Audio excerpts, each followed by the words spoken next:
교회 안에는 세상에서 낮은 형제와 부한자가 함께하고 있습니다. 교회는 낮은 형제의 등록을 거절하거나 낮은 형제만을 등록시키거나 부한자를 거절하거나 부한자를 등록시키지 않지는 않습니다. 그러므로 교회에서는 당연히 낮은 형제도 있고 부한 형제들도 있지만 교회는 그들에 대한 차별 대우를 해서는 안 됩니다. 교회에서는 낮은 형제는 스스로 자존감이 낮아져 스스로 낮은 자가 돼서는 절대로 안 됩니다. 교회는 세상의 신분이나 돈의 소유 여부에 상관없는 세상에서 유일한 곳입니다. 반면에 부한자는 오히려 가진 것을 통하여 감사하는 마음을 잃지 않고 겸손해서 다른 성도들보다 더 많은 것을 섬기는 자세를 가져야 할 것입니다. 지난주 금요일에 국민일보에 캄보디아 의료선교 헤브론 병원을 설립한 김우정 원장의 이제 기사가 연재되고 있어서 제가 읽어봤습니다. 김우정 원장님은 교회에서 만난 부인과 함께 서학과 의사가 돼서 개업했습니다.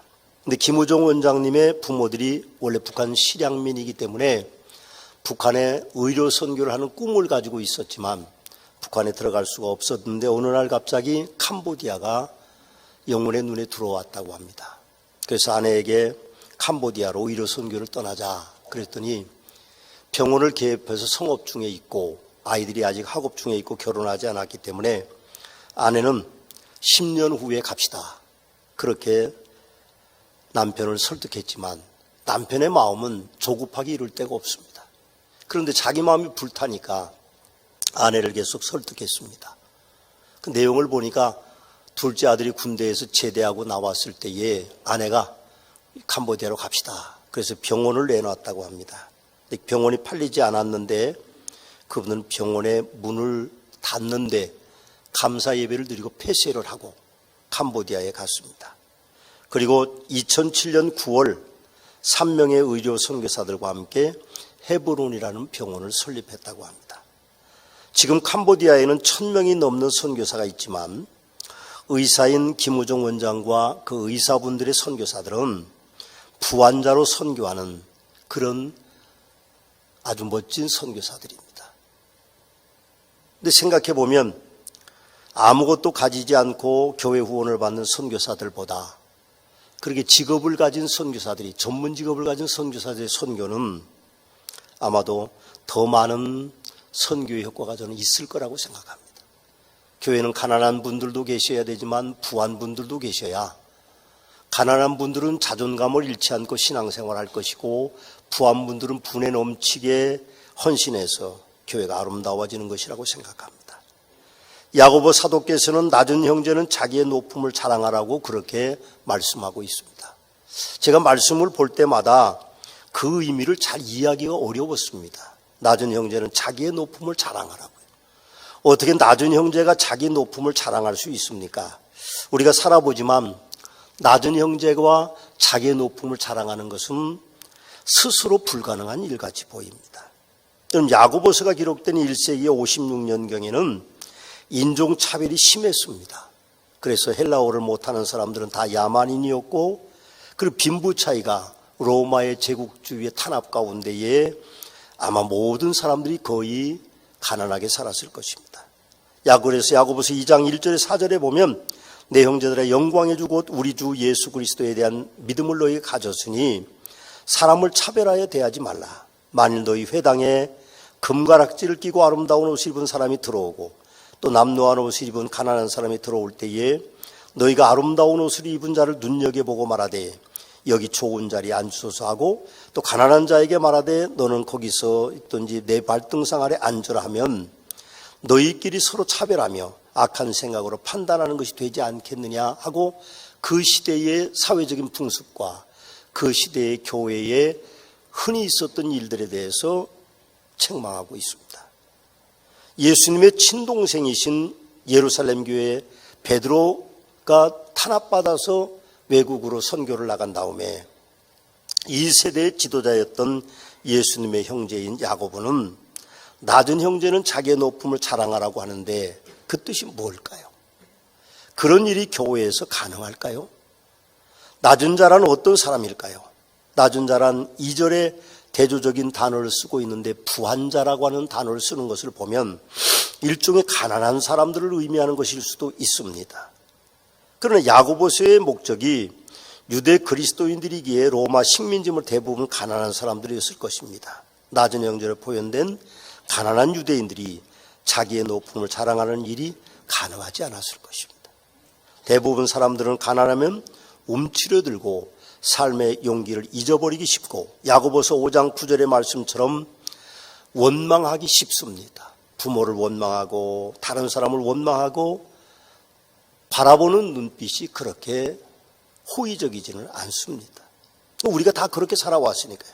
그렇지만 야고보 사도의 순교사를 알게 되면 우리가 그게 무슨 뜻인지를 알게 됩니다.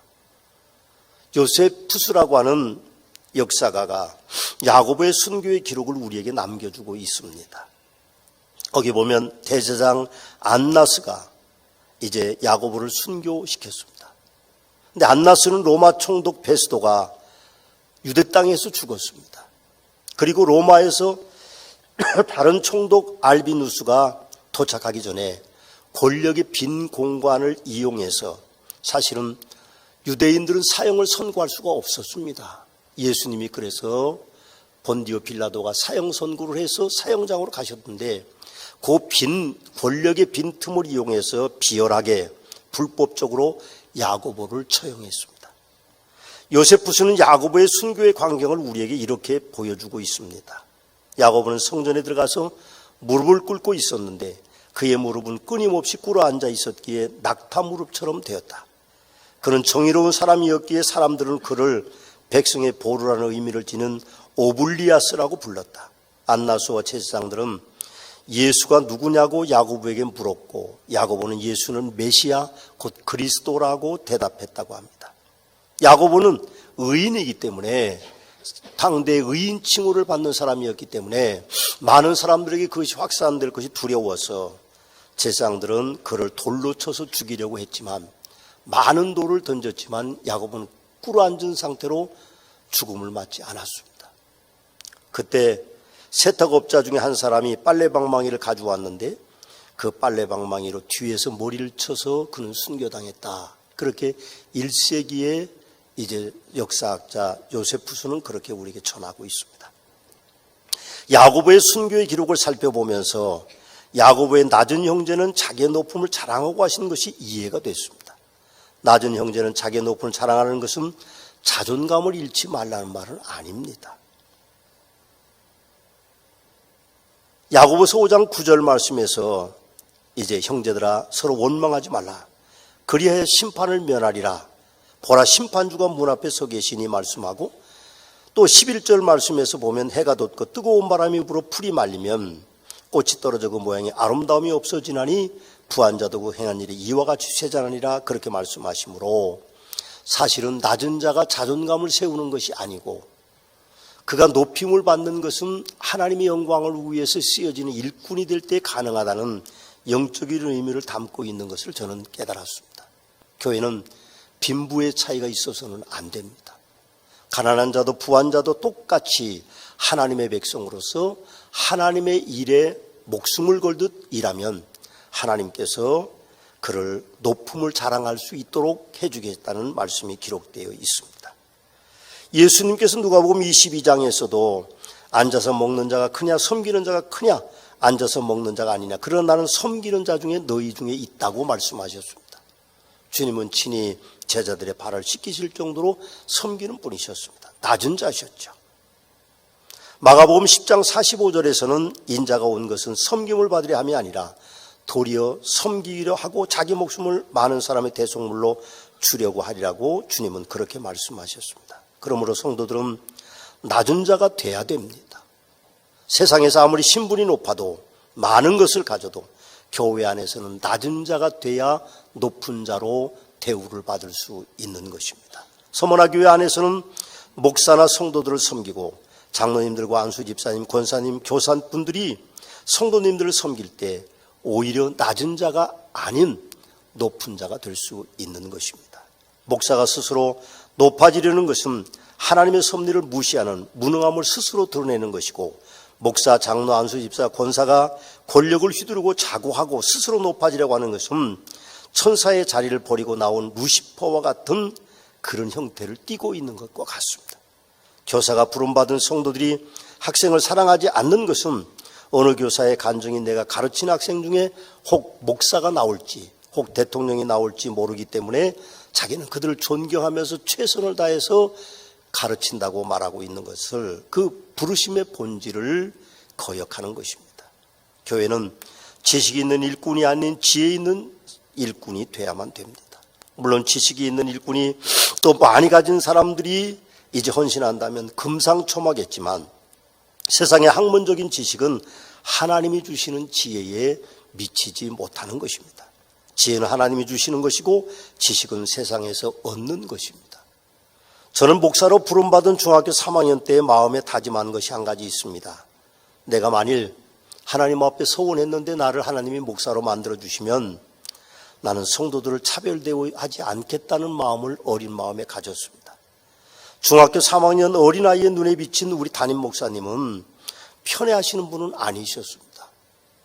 우리의 형님 같았고 아저씨 같은 그런 모습으로 우리를 늘 잘 돌보시고 보듬어 주시는 분이셨는데, 교인들의 눈치를 좀 많이 보시는 것 같았어요. 우리 어린 눈에도. 그래서 교인들이 많은 말을 하면 그분은 그 말을 따라가는 그런 좀 연약하신 분이었습니다. 어쩔 수 없이 직분자들의 따가운 눈치에 따라서 그분은 그렇게 차별하는 모습들을, 그렇지는 않았지만 보이는 것이 참 안타까웠습니다.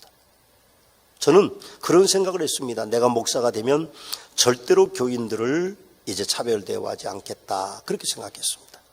직분이 높아도 직분이 없어도, 헌신의 강도가 좋아도 그렇지 않아도, 목사의 지지도가 높아도 그렇지 않아도, 심지어는 신앙생활의 연도가 깊거나 낮거나 정직함과 성실함에 따라서 성도들을 차별 대우하지 않겠다고 결심했습니다. 그래서 저는 목회의 철학을 하나 세웠는데, 오늘 서문학교의 목회의 핵심 가치가 저기에 있습니다. 그게 저희 목회 철학입니다. 신앙의 자율성과 은사의 다양성과 교조의 공평성과 행정의 개방성이 오늘 한국 기독교 한국 침례 서문학교의 핵심 가치, 저의 목회 철학이 됐습니다. 그러므로 저는 목사로서 내 양을 치라, 내 양을 먹이라는 목양의 사명이 있을 뿐이지 성도들에 대해서 소유권을 갖지 않겠다고 결심했습니다. 예수님께서 내 양을 치라고 요한에게 말씀하셨고 내 양을 먹이라고 말씀하실 때, 우리 한국말은 발음은 내나 비슷하지만, 그러나 내는 예수 그리스도의 양을 의미하고, 그리고 예수님이 말씀하실 때 너하고 같은 내 양은 아닙니다. 그런데 오늘날 목회자들이 내 양인 줄 아는 그런 경우들이 굉장히 많습니다. 여러분, 교회는 사실은 예수 그리스도의 양들이 모여 있는 것이고, 목사는 그 양들을 먹이고 그 양을 치는 것입니다. 내 제자가 아니고 내 양이 아니라 주님의 제자고 주님의 양입니다. 그래서 저는 내 제자다, 내 양이다는 표현을 별로 좋아하지 않습니다. 목사도 성도고 목사나 성도는 주님의 양이고 주님의 제자일 뿐이지 내 양이 내 제자가 아니라는 것입니다. 야고보 사도께서 2장에서 교회에서 차별대우의 문제를 드러내고 있었죠. 남루한 옷을 입은 사람, 금가락지를 끼고 좋은 옷을 입은 사람, 그러나 너희끼리 차별하는 것이 죄라고 야고보 사도는 우리에게 그렇게 말씀하고 있습니다. 혹자는 야고보 사도가 가난한 집에서 예수 그리스도의 동생으로 아버지 없이 목수 이름 자랐기 때문에 그럴 것이다, 그렇게 생각하지만 저는 그렇다고 생각하지는 않습니다. 당대 유대인들은 다 가난했으니까요. 그리고 직업의 귀천이라는 것이 그들에게는 없었습니다. 어떤 직업을 가지든 태어나서 한 가지의 직업은 전수하는 그런 전통들이 있기 때문에 목수라고 해서 가난하게 살았다고 생각하지는 않습니다. 여러분 생각해 보십시오. 차별 대우하는 것이 얼마나 악한 생각인지를. 저는 우리 교회가 어떤 사람이 들어와도 똑같은 대우를 받아야 된다고 생각합니다. 물론 제가 교인들이 많기 때문에 다 일일이 그렇게 할 수는 없지만 제 마음속엔 지금도 차별하는 마음을 가지지 않습니다. 저에게 잘해준다고 제가 그분에게 마음이 가지 않고 저에게 나쁘게 한다고 해서 제가 그분에게 마음이 안 가지는 않습니다. 제 마음은 지금도 차별하는 마음이 없습니다. 우리 서머나 교회는 차별되고 없는 교회가 돼야만 됩니다. 교회마저 세상처럼 교회에서 가난함과 어떤 직업을 가지지 못하고 못 배운 사람들 때문에 차별하면 세상의 위로와 안식을 얻을 곳은 결단코 없습니다. 유일하게 평안과 안식을 얻고 위로를 얻을 수 있는, 영생을 얻을 수 있는 것은 교회밖에는 없습니다. 어떤 경우에도 차별해서는 안 됩니다. 또 야고보 사도는 부한 자는 자기의 낮아짐을 자랑할지라 그렇게 말씀하십니다. 오늘 본문 10절 11절 함께 읽어보시겠습니다. 그렇게 되어 있습니다. 부한 자는 자기의 낮아짐을 자랑할지니 이는 그가 풀의 꽃과 같이 지나감이라. 해가 돋고 뜨거운 바람이 불어 풀이 말리면 꽃이 떨어져 그 모양의 아름다움이 없어지나니 부한 자도 그 행한 일에 이와 같이 쇠잔하리라 하고 그렇게 말씀합니다. 야고보가 표현하는 부한 자라는 표현은 참 멋있습니다. 낮은 자, 또 그 반대는 분명히 높은 자일 텐데 부한 자라는 표현을 쓰고 있습니다. 어떤 절제된 단어를 선택한 것 같은 느낌이 듭니다. 그 이유는 높은 형제들의 공감을 끌어내기 위한 것일 수도 있다고 저는 생각했기 때문에 야고보 사도의 표현이 멋있다고 생각합니다. 곧이어 부한 자는 자기의 낮아짐을 자랑하라. 낮은 자는 사실은 자기의 낮은 자를 자랑할 것인데 그 어렵죠. 굉장히 어렵습니다. 그러나 부한 자는 그가 부함을 누릴 수 있는 시간들이 많지 않다는 것을 경고하고 있습니다. 유대인들에게는 오랜 외세 침입의 역사 중에 생겨난 좋지 않는 권력이 군림하는 것이라는 전통이 생겼을 것입니다. 사회에서는 당연히 높은 자, 부한 자의 권력은 막강할 것입니다. 그렇지만 교회는 세상과는 반대가 돼야만 됩니다. 오히려 교회에서는 부한 자가 낮은 자를 섬겨야 됩니다. 오히려 교회에서는 높은 자가 더 많이 헌신해야 됩니다.